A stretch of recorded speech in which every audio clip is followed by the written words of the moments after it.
ঘাটের পাশে এই যে পতিতাপল্লীটা আছে, এটা আল্লাহ রাব্বুল আলামিন চায় না যে এটা এখানে থাক।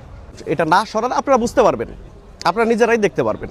সর্বোচ্চ 1 বছরও লাগবে না, 1 বছরের ভিতরে দেখবেন বড় একটা দুর্ঘটনা ঘটবে, এমনকি ফেরি ডুবার সম্ভাবনা আছে। মানে ফেরেশতা আসে আমার সাথে কথা বলে, তো উনি আমাকে বলে গেল যে একটা অ্যাক্সিডেন্ট হইতে পারে।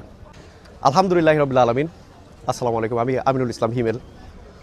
তো গত রাতে আমি ঢাকা থেকে ফিরছিলাম, তো রাত তখন 12টা বাজে, 12টার দিকে।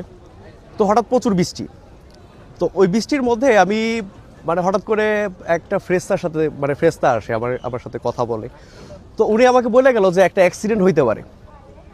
তো আমি এমন অবস্থা টের পাই, প্রচুর বৃষ্টি, বাসের এমনই বৃষ্টি যে বাস চলমান ছিল। আমার যে বাসটায় ছিলাম রোজিনা পরিবহন, তো ওটা চলমান ছিল, কিন্তু বৃষ্টির তেজে বেশি জোরে আগাতে পারতেছিল না।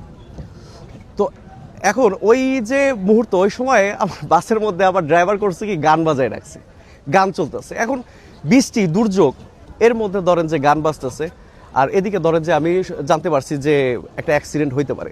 তখন আমি আল্লাহর জিকির করা শুরু করি, আল্লাহ রাব্বুল আলামিনের জিকির করা শুরু করি, এবং বাসের ড্রাইভারকে সাজেস্ট করি যে ভাই গানটা বন্ধ করেন, জিকির করেন, আল্লাহর জিকির করেন, একটা অ্যাক্সিডেন্ট হইতে পারে। তো আল্লাহর রহমতে উনি গান বন্ধ করলো, আমি জিকিরে ছিলাম। এমনকি আমার সাথে যাত্রী ভাই বোনরা যারা ছিল তারাও হয়তো বা আল্লাহর জিকিরে ছিল। তো পরবর্তীতে দেখলাম যে কিছুক্ষণ পরে বৃষ্টিটা কমে গেছে। তো আমি তখন আমার পাশের যে যাত্রী ছিল, যে পাশের যে বসা ছিল, তো তাকে বললাম যে ভাই দেখছেন, গানটা বন্ধ করার সাথে সাথে আল্লাহর রহমতে বৃষ্টিটা কমে গেল, বৃষ্টি বন্ধ হয়ে গেল।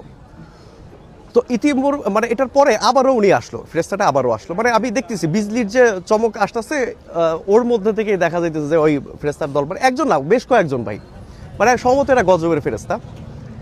তো ওরা আসলো, তো বললো যে ভাই অ্যাক্সিডেন্ট তাও হবে, আমারা বললো অ্যাক্সিডেন্ট তাও হবে। তো আমি বললাম যে আমাদের তো হবে না, বললো না ভাই। তো এই কথাটাও বললো, আমার স্পষ্ট মনে আছে। তো আমি এটা আর আমলে নেই নাই, আমি চলে আসলাম। তো রাত 1টার দিকে বাসায় পৌঁছাইছি।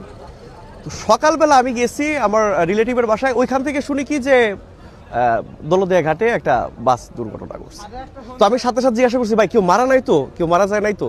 বলেছে না, তবে ড্রাইভার মারা যাওয়ার কথা ছিল, ড্রাইভার নাকি। আমি জানতে পারছি যে ড্রাইভার মারা গেছে। তো কিন্তু আলহামদুলিল্লাহ আমি এখানে আসার পরে যে জানতে পারলাম যে ড্রাইভার মারা যায় নাই, এতে আমি আল্লাহর প্রতি অসীম শুকরিয়া জানাই। আমি ওনাদের উদ্দেশ্য করে বলছিলাম যে ভাই অ্যাক্সিডেন্টের দরকার নাই, অ্যাক্সিডেন্ট কয় না ভাই এটা দরকার আছে, খুবই দরকার আছে, কারণ এখানে আল্লাহ তাআলার কিছু গজব হবে, এখানে একটা আছে। তো ভাই কিছু মনে করবেন না, আসলে আল্লাহ তো মহান,